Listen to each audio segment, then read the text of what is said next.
Hi guys, Beth here, aka Mediagirl94. Welcome back to the channel and welcome back to another manga haul. That's right, today I'm sharing with you guys my April manga haul. Ergo, the manga that I bought the month of April. I know what you're thinking, Beth, it is the middle of May. But it's become like a running theme on the channel, you know, that I'm uploading these like manga hauls like halfway through the next month. So you can expect the May manga haul probably halfway through June. I'm in like a really random weird place like headspace wise, so these uploads are very sporadic, but I love sharing with you guys my manga picks because I like reading the comments and getting more recommendations from you.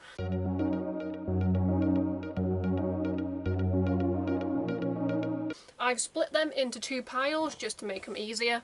This is pile number 1 and this is pile number 2.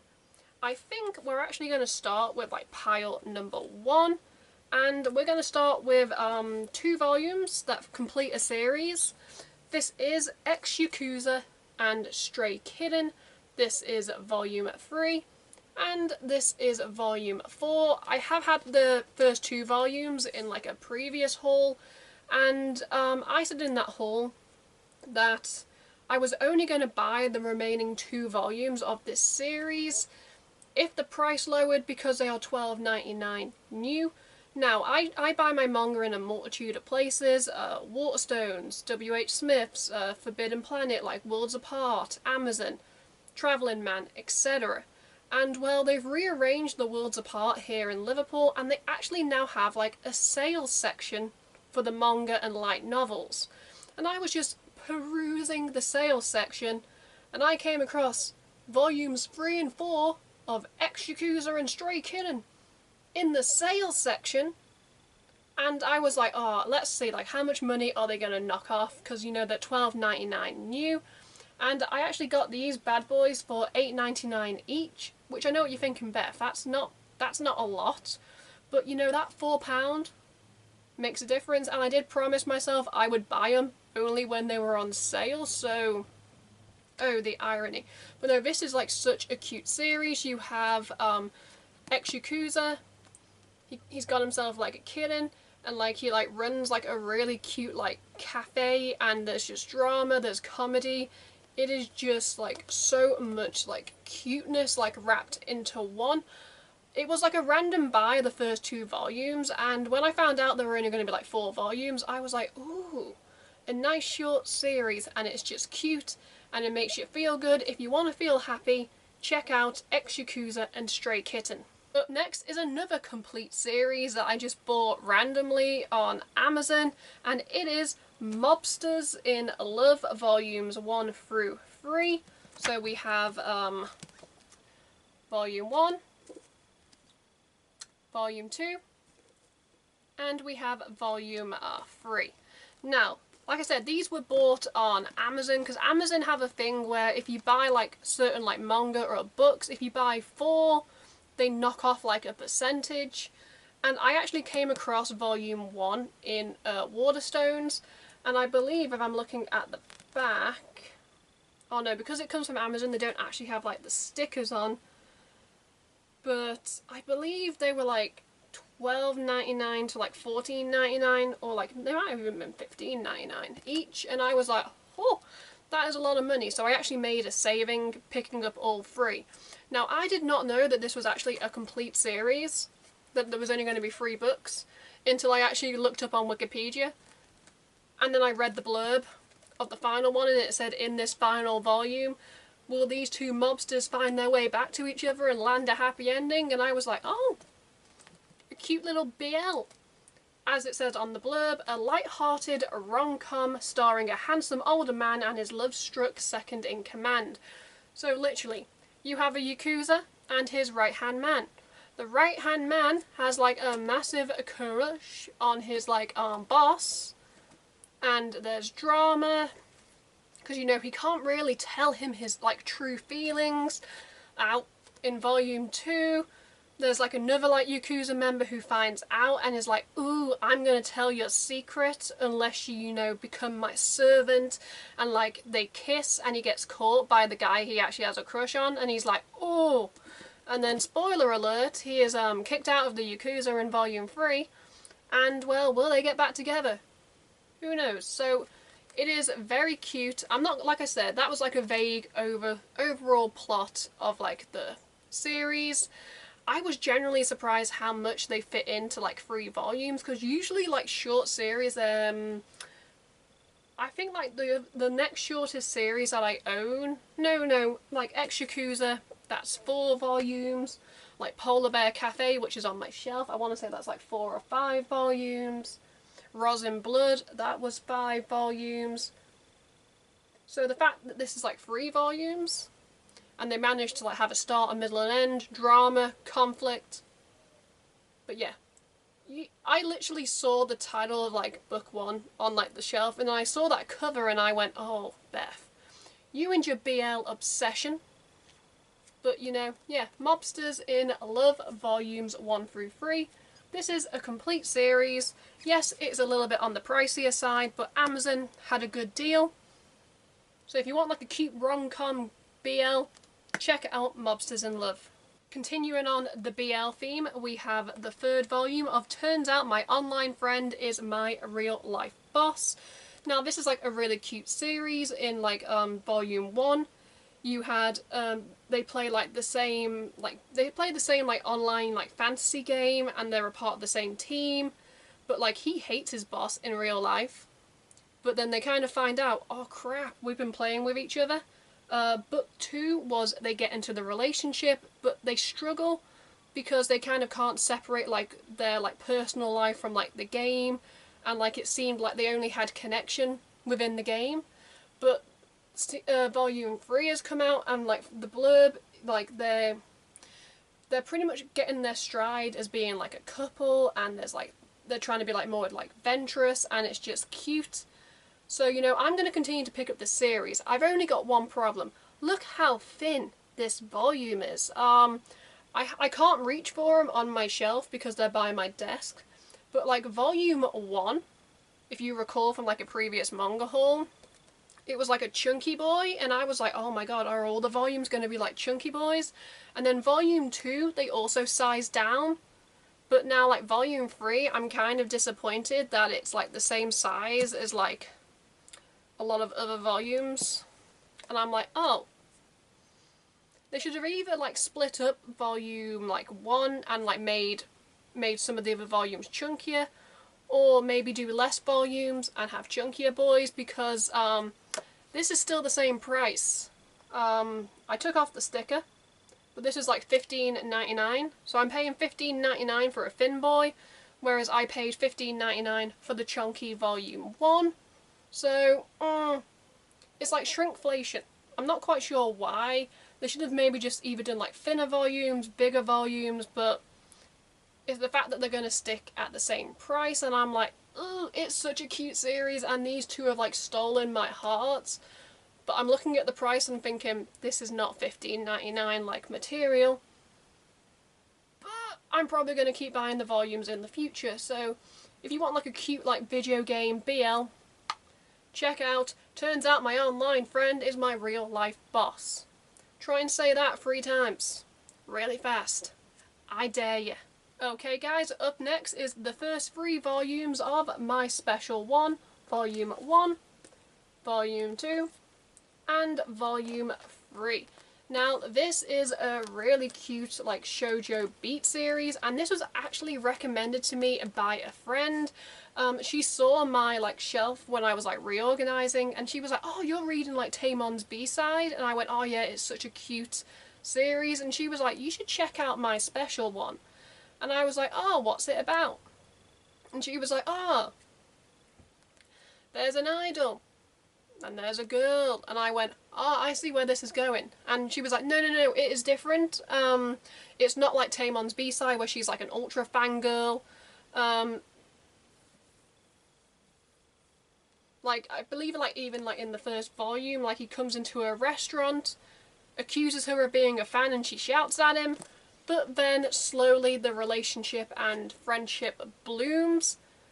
I'm just going off what my friend told me. She said she didn't want to spoil it for me, but she said that I should pick up the first 3 volumes just to see, you know, what I felt reading the series. And I'm thinking, wait a minute. I could have just borrowed your volumes, but you've gone out of your way to make me buy the first 3 volumes. But she said you're going to love it.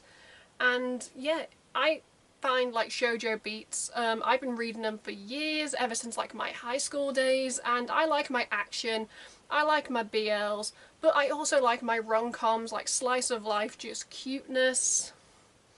And my special one, these 2 leads are, I'm going to hold my hands up now and say I've only read volume 1, I have not read volume 2 or volume 3, but you can already tell from like the first encounter that these 2 are, they are just so cute, awkward, adorable, and I can see why my friend recommended it. It is different to Taimon's B-side, but it's kind of still in that same vein of an idol, and like having like a friendship relationship with like a fan, but this is just kind of like a little bit more like sweeter, I would say, from what I've read, and is kind of less intense.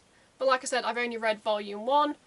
But they do say this with like manga series, I'm even guilty of it myself, that if you pick up a brand new series, you should always buy at least 1 to 3 volumes of a series, because usually number 1 is like a setup, and you don't really get into like the main like crux of like the first arc until like volume 2, and usually that first arc might be wrapped up by, you know, like volume 3, so if you're buying a new series, I know it can be quite like daunting like money-wise, but get at least the first 2 to 3 volumes of a series, because that way you know if you're gonna like it or not. But yeah, see, I do buy recommendations from my friends, so if you guys have any recommendations for series, just know I'm not very fussy, so the comments is the place to go. Let's just move on to the final pile of manga. I like how, looking at this final pile, I have actually ended up putting like Tokyo Revengers and Windbreaker together. Yeah, I know what you're thinking, Beth, but you showed us like the last like volume of like Tokyo Revengers last month. Yeah, that's very true. But then I was on Depop and I came across these 2 beautiful bargains. I got them both for like £10. This little boy, I'm actually also obsessed with like Japanese like volumes, how tiny they are. Now this is like the companion like guide. Sure, it's all in Japanese, look at that artwork with all like the characters on. But it's got like profiles of all the characters. Yes, it's in Japanese, I can't actually read Japanese. But I just thought, oh, it's really cute. It is called Series Guide Remember You. And then this second one is the TV Anime Official Guidebook. Again, look, you have those lovely boys. You have Toman on the cover. And this is like coloured. And it's got like character like art and like facial. Like the bikes that they ride. Yes, I don't know Japanese, but I thought these are really cute and I really love Tokyo Revengers, so I picked them up and I thought £10 was a real good like deal. However, guys, bear this in mind, this Remember You. Oh, would you look at this volume? Tokyo Revengers Series Guide Remember You. Does this cover look very familiar? Because I bought this and then I went into Worlds Apart to do my 3 for 2, and I was in the Tokyo Revengers section and they'd released the English translation. And also, look at the size difference between the 2, like seriously. The same content, but look at the size difference. That is crazy. So of course I had to buy it in English, because why wouldn't I want the English translation? And just like that one, it has like the character profiles with like the images and like descriptions. It also has, so does the other one, it has like really nice like colour like pages with like pictures that were like on the inside of like the volumes. And so I'm very happy to have both the English translation and the Japanese. I am just so, for me it's the size. Like crap, that is a massive size difference. But yeah, If you're a fan of Tokyo Revengers, I highly recommend getting this series guide because it tells you everything about all the characters. Like I said, you've got like more coloured pages at the back. But then towards the back it also has like all of like the gangs like in the timeline. So you have like Bonten, like all the lineup.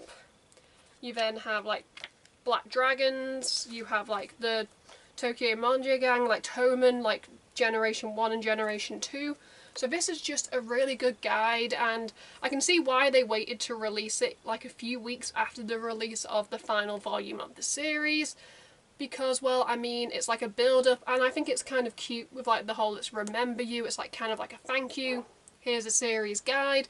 It also does help that, you know, that they are getting, that we're finally getting a new season of Tokyo Revengers. So I kind of feel like Tokyo Revengers, despite the series being over, we are getting like drip-fed content, and then it's like, oh, by the way, you're getting like a new anime series, and I'm like, finally, my favourite arc is about to get realised in anime form. But yeah, this is such like a cute companion if you are a massive fan of Tokyo Revengers like myself.